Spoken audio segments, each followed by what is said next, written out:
Okay, today again we are starting another lecture on ecology, relationship of organism with one another and with the environment. Today we have to see nutrient cycles, and in nutrient cycle we will first go through carbon cycle. So what really nutrient cycles are? These cycles help to maintain different factors in the environment nearly to constant levels. This is necessary to maintain life forms and keep the ecosystems in balance on Earth. These cycles include water cycle, carbon cycle, and nitrogen cycle. Today, we will only go through carbon cycle.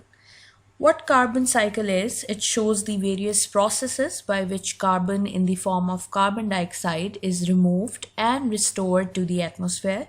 This cycle helps to maintain the balance in the environment. What sort of balance? Balance of carbon dioxide or carbon compounds. Removal of carbon dioxide from atmosphere is by only one process, and that is photosynthesis. Let's get on with photosynthesis. This is very simple. This is the intake or uptake of carbon dioxide by the green plants or autotrophs in order to perform photosynthesis and to produce carbohydrates.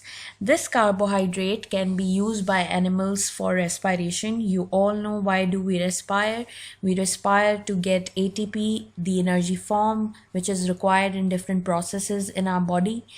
Autotrophs are green plants, can be green algae or some type of bacteria, cyanobacterium, which are involved in uptake of carbon dioxide and are able to produce their own food by using atmospheric carbon dioxide.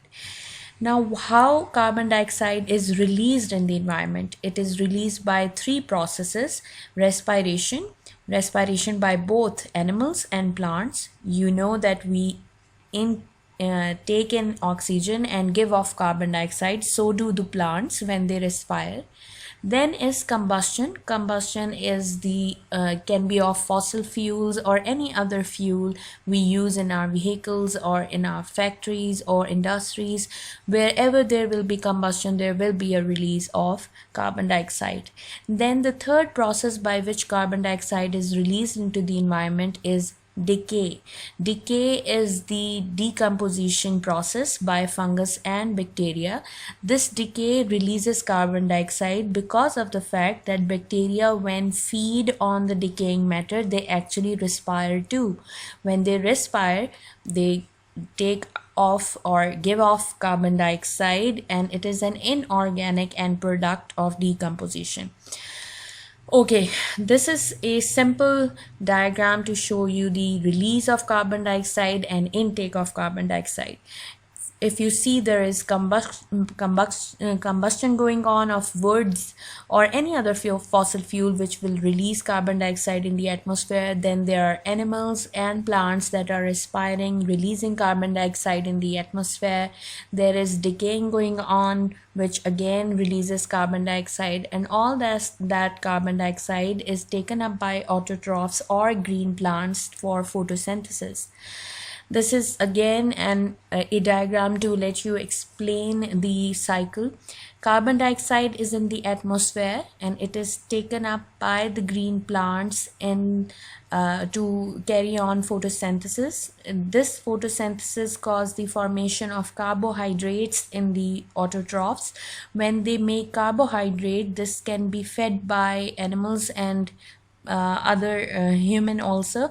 When animals and plants respire, they give off carbon dioxide in the environment. This carbon dioxide is taken up by oceans also. Plant respire and animal both respire to give off carbon dioxide, and they both die to get decomposed by decomposers, bacteria and fungus, which again respire to release carbon dioxide. There are vehicles and factories and industries from where the carbon dioxide emission is very continuous. This release goes again back to in the atmosphere and again used by the autotrophs in photosynthesis. So this is a complete continuous cycle by which the carbon dioxide moves from biotic to abiotic components of the ecosystem. This is again another diagram to explain you how carbon dioxide is being taken up by the autotrophs and how it's given. Sun is the main source of energy. We all know that this energy is trapped by autotrophs or plants.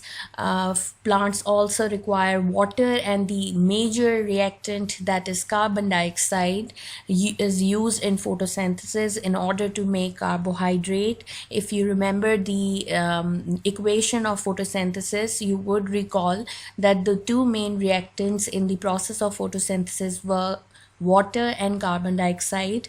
Light energy was trapped by chlorophyll, by autotrophs, and carbon dioxide was eventually reduced to carbohydrate or glucose. That excess glucose can be stored in plants in the form of starch. That starch can be stored and hence can be eaten up by animals and humans both as a food source. When they eat it up, they digest it and absorb it and then use it in respiration, and when they respire they release carbon dioxide. They means humans, animals, and we also know that plants also respire all the time, during the daytime, during the night time. When both of these living organisms respire, they give off carbon dioxide. So carbon dioxide again is released into the atmosphere. There can be forest fires, or before I told you that there can be decomposition or combustion that happens to release carbon dioxide back to the environment. So this is a continuous process by which the carbon dioxide is converted to carbon compounds, and those carbon compounds continuously move and transfer from abiotic to biotic component of the ecosystem. So what is the importance of carbon cycle? It ensures continuous supply of inorganic carbon dioxide for plants. So plants need to have carbon dioxide for photosynthesis, and for that they need to have a continuous supply of them. Then it also enables the linear flow of energy through the ecosystem.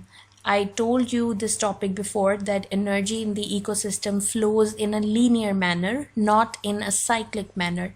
It comes from the sun and absorbed by the producers, then to primary, secondary, and tertiary consumers, and then decomposed by the decomposers, and can again be used by the plants, not the sun. So we are not giving back the energy to the sun. So energy is flowing in linear manner in the ecosystem.